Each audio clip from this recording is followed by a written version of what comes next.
All right, here we are. We are doing the transmission on the 2011 Impala. I wanted to throw this in there because I think I forgot to say it earlier.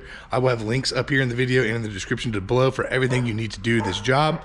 And the maintenance interval is every 50,000 miles. So you want to make sure you change this fluid every 50,000. But we're going to get right into it. We just changed the belt on it.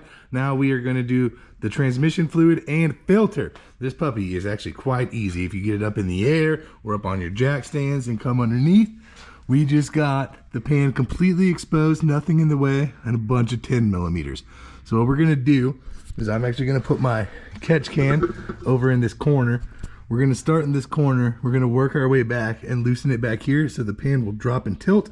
We're gonna drain as much as we can off of this corner here until we pull it all the way out. And then I'm just gonna have pig mats on the floor because I don't think I can catch it all. And that is our plan going forward. I also noticed we do got a pretty decent oil leak.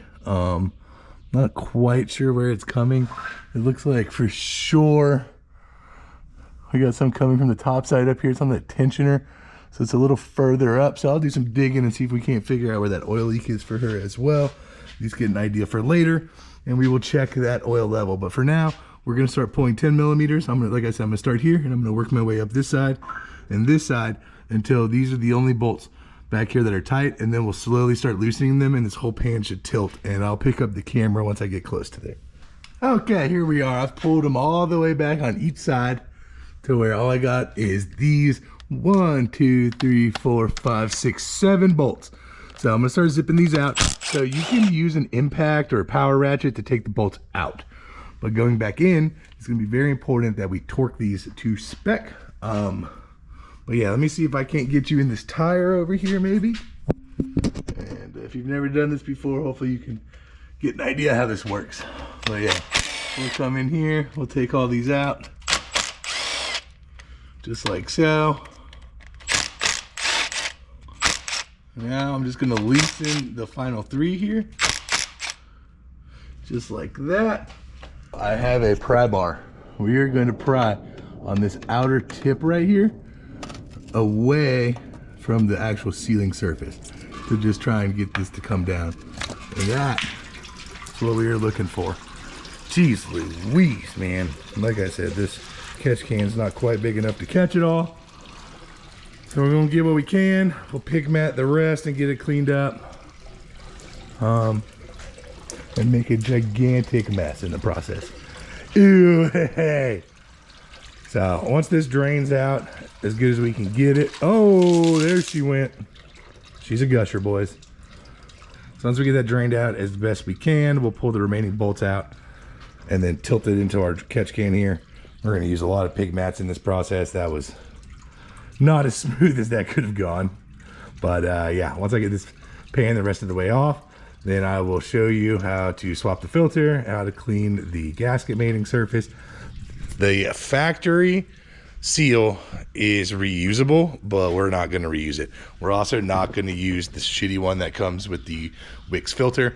While Wix makes the best filters, their gasket is terrible. We have a Felpro one, but I will show you all of that whenever we get there. So let me get this drained out and then dropped off, and then we'll pick up from there. All right, here we go. We've let it drip for about 20 minutes now, so I'm going to go ahead and pull this filter out. We do expect a second goosh of fluid when this filter does pop out, so prepare yourself for that. If you're laying under the car, this is probably gonna be a pretty messy job, but with the filter, or strainer, whatever you wanna call it, you just reach up here, just weeble wobble this puppy, and it will come down, ow, out of here. It's just in an O-ring. Ow, at least it, ow, should have just come right out of here. Ow, hey. Oh, that's not good. Did it just break?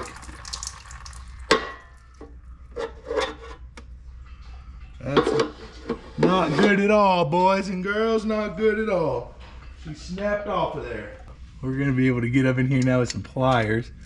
Just grab the neck of it. Golly, that's brittle. Oh no, I hope this doesn't become a pain in my rear.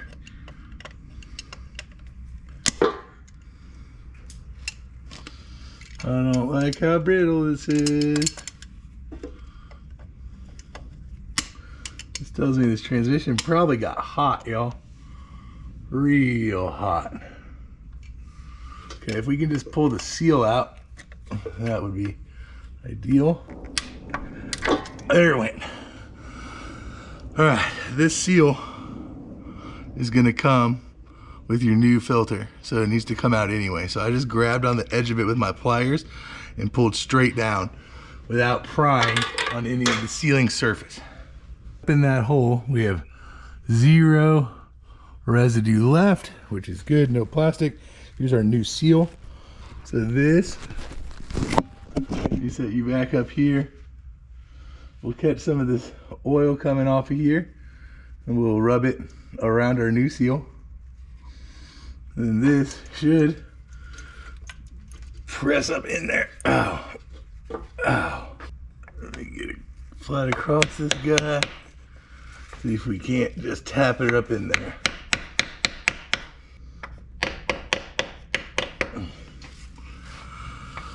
So we just took this block of wood, laid it in there, and gently tapped it around until it is flush.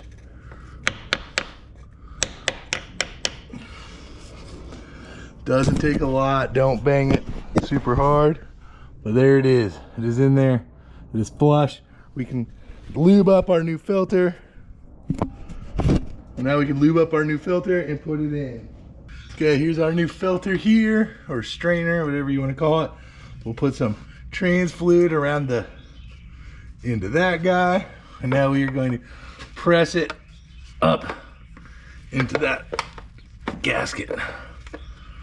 And we're gonna do everything we can to not break this one. There it goes, okay. Wham, bam, dunzo, man. Okay. All right, there she is. She's pressed back up in there. Everything is good there.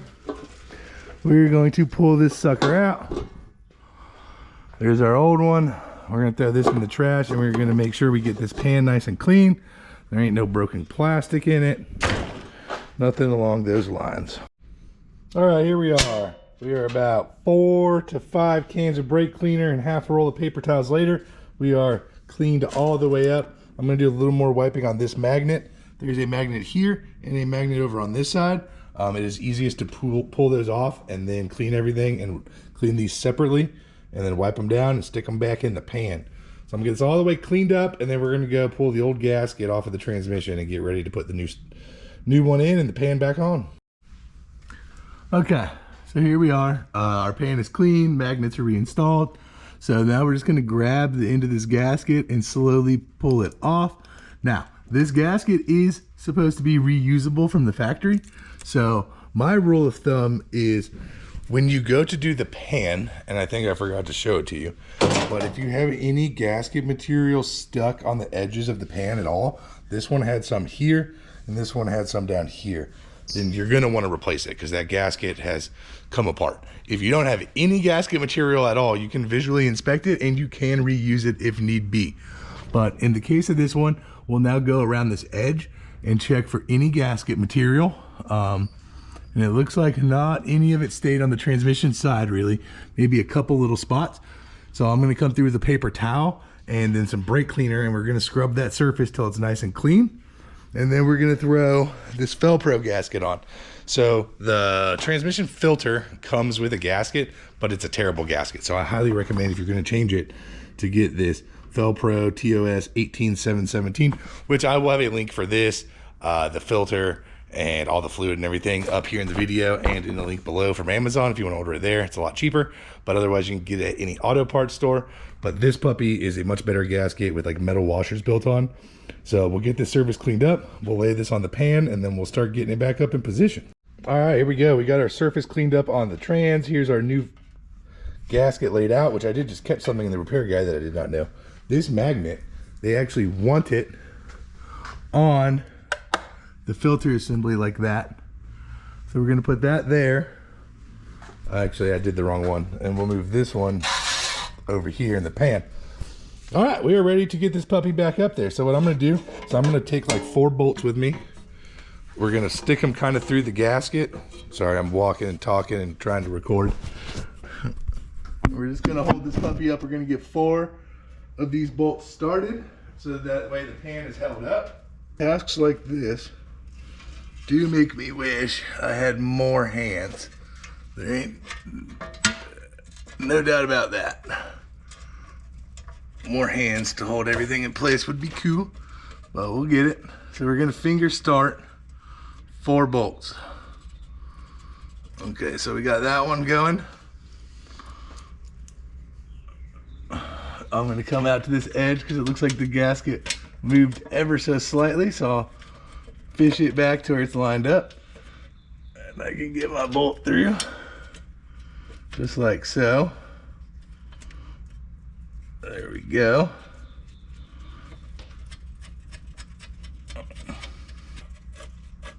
Okay. I finger tightened one all the way up. Caddy corner to this one. Now I'm going to tighten this one finger tight all the way up to just kind of hold it somewhat up against the bottom of the transmission here. Just like that. All right, so now I got those 4 bolts in. I'm going to come back and finger start every single one of these bolts. I want it finger started so we don't cross thread it. And then from that point, we will torque them all down to 14 Newton meters. I like to start in the middle and just kind of crisscross my way out and then go all the way around. But 14 Newton meters or 10 foot-pounds is the torque spec. Okay, I finger started every bolt and then I snugged them all up. If you're gonna do that, I used my impact, but I was very careful and gently hit the trigger so it did not actually get anything over tight. Now we're gonna go back, and 14 Newton meters is the torque. So we have the torque wrench set. I'm gonna do middle 2 here. I'm gonna bounce to the other side. So this is kind of personal preference. I know some old time transmission builders who like to go all the way around the perimeter, and some who like to go crisscross applesauce. So kind of whatever floats your boat. All right, well, I'm gonna go middle out. That's what I prefer. So we'll go there. Torquey, torquey. That one's already torqueyed. And then we're just gonna do this all the way around. All right, ladies and gentlemen, the only thing left to do now is this dipstick right back here behind the engine cover. We're gonna pull that out and we're gonna refill our transmission through there. It should take about 7.5 quarts from a drain and fill, depending on how long you let it drip. I'm gonna guess if you're going into this job, you know how to check your transmission fluid level. So I'm gonna put 7 quarts in, get assistant Sammy out here. She'll get it up to temperature, and then we'll check it idling and top it off to whatever it needs remaining from the 7 quarts from there. But hopefully this video helped somebody out. If it did, hit that thumbs up button and subscribe if you want to see more.